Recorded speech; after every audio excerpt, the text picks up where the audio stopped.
দায়িত্ববান এসআই রাসেল সাহেবের নেতৃত্বে এই পাগলের তালা খুলে দিচ্ছেন।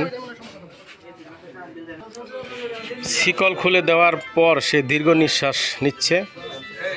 এলাকাবাসী লোকজন তার প্রতি খুবই খুশি যে শিকলটি খুলে দেওয়ার জন্য। আমরা সাংবাদিক এসে গোপন সূত্রে জানি যে একটি সুস্থ লোককে শিকল দিয়ে বেঁধে রেখেছে তার আপন ভাই। আপন ভাইকে পাগল সাজিয়ে সম্পত্তি দখলের চেষ্টা। টাঙ্গাইল দেলদুয়া থানা পাথরাইল ইউনিয়ন বিষ্ণুপুর গ্রামে আপন ভাইকে পরিকল্পিতভাবে শিকল দিয়ে বেঁধে রেখে পাগল সাজিয়ে সাদা স্টামে সই নিয়ে তার সম্পত্তি ভোগ দখল করার চেষ্টা। বিস্তারিত থাকছে মোজাম্মেল হক মামুনের প্রতিবেদনে। ভুক্তভোগী সেলিম ও মনির আপন ভাই, পিতা মৃত এমদাদ মিয়া। সেলিম বহু বছর সিঙ্গাপুরে ছিলেন। বাংলাদেশে এসে বিয়ে করে সুখী সংসার চলছিল তার। কয়েক মাস যেতে না যেতেই মনির ও সেলিমের সাথে সম্পদ ভাগ বাটা নিয়ে কথা কাটাকাটি হয়। কাউকে না জানিয়ে মনির অন্য জায়গায় বাসা নিয়ে থাকে। কয়েকদিন যাবার পর মনির বাড়িতে যাতায়াত করতে থাকে। সাথে ছিল বোনের জামাই আনোয়ার মিয়া, মজিবর মিয়া, চায়ের দোকানদার মজনুর বউ ভাগিনা জিয়ারুল। এদের সহযোগিতায় সেলিমকে কৌশলে শারীরিক নির্যাতন করে। বাসায় আটকে দোকান থেকে পাগলের ওষুধ খাইয়ে শিকল দিয়ে বেঁধে রাখে সেলিমকে। সেলিমের বিবাহিত স্ত্রীকে বলে সেলিম পাগল হয়ে গিয়েছে, তাকে জোরপূর্বকভাবে ডিভোর্স করায় মনির ও তার সহযোগীরা। এই ঘটনা সাংবাদিকরা জানতে পেরে সেলিমের বাড়িতে আসে। দেখতে পায় সেলিমকে পায়ে শিকল বেঁধে একটি ঘরে আটকে রাখা হয়েছে।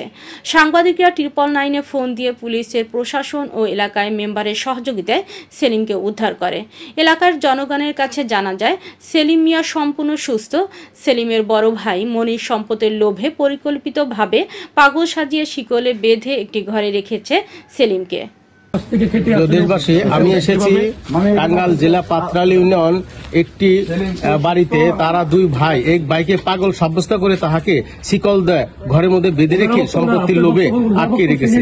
কিন্তু এলাকাবাসী কখনো মুখ খুলতে পারে না তাদের ভয়ে। আমি কিছু আপনাদের চিত্র দেখাচ্ছি, আপনারা আমার সাথে থাকুন। চিকিৎসা করতে প্রিয় দেশবাসী, আমি ওনার ভগ্নিপতির কাছে যা শুনতে পেলাম যে ওনাকে পাগল সাব্যস্ত করে বেঁধে রেখেছে এবং নানা রকমের সুস্থ চিকিৎসার প্রেসক্রিপশন আছে।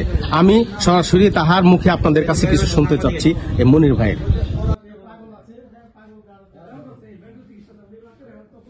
শিকল দিয়ে আটকে রেখেছে, এটা কে কে সাহায্য করছে আপনাকে বলেন তো দেখি। গ্রামবাসী কিছু লোকজন আছে। হ্যাঁ, নাম বলেন।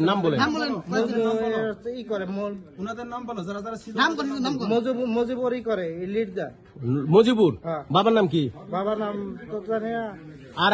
আর কে বেঁধে রেখেছে? আর কে? আনোয়ার আছে। আনোয়ার। বাবার নাম কি? বাবার নাম হইলো হায়দার বাবার নাম। আরো কয়জন আছে কি? এরা লিড দিয়ে আবার এই গ্রামবাসী। আচ্ছা, ওই যে ওনার নাম কি? ওনার নাম আনোয়ার। আনোয়ার ভাই আপনাকে বেঁধে রেখেছে? আনোয়ার উনিও ছিল? এর আগে ছিল না? উনি আপনার কি হয়? দেশবাসী, আমি এই পাগল সাব্যস্ত যাকে করেছে তার মুখে স্পষ্ট ভাষায় শুনতে পেলাম সে বিয়ে করেছিল, তাহাকে পাগল অভিনয় করে তার বউটা বিদায় করে দিয়েছে। সে বলে তার মুখ দিয়ে, আমার তো বোর দরকার, আমার 6 সন্তানের দরকার, আমার এই সন্তানের ভাগ কে হবে?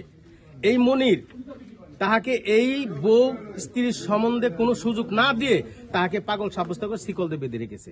আমি আপনাদের কিছু এলাকার জনগণের মুখে সত্য জিনিসটা তুলে ধরবো। নাম কি? মজনু।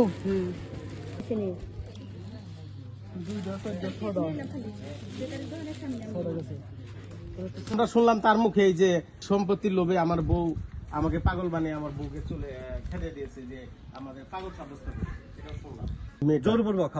তারা ছাড়াছাড়ি করে। সেলিম কি রাজশাহীতে আটকা পড়ছিল এটা জানেন? মামা জানেন তো না? কি রাজশাহী কোর্টে আটকাইছিল? যে কোথায় আটকাইছিল এটা পরের ব্যাপার। ভুল করে যে উনি গেছিল পরে আপনার কথা হয় না ভাই? আপনার কথা হয় না? আরে এই তো সাথে মনির আপনি হলো এটার মূল হোতা। ওর পাগল পরিচয় আপনি হলো মূল হোতা। আমি ওকে যথেষ্ট না আপনি মূল হোতা। কারণ গ্রামবাসী কেউ বলে না পাগল, আর আপনি তার বোনের জামাই হয়ে আপনি তার ভাই মিলা বলেন পাগল, এটা তো ঠিক না। দায়িত্ববান এসআই রাসেল সাহেবের নেতৃত্বে এই পাগলের তালা খুলে দিচ্ছেন। শিকল খুলে দেওয়ার পর সে দীর্ঘ নিঃশ্বাস নিচ্ছে।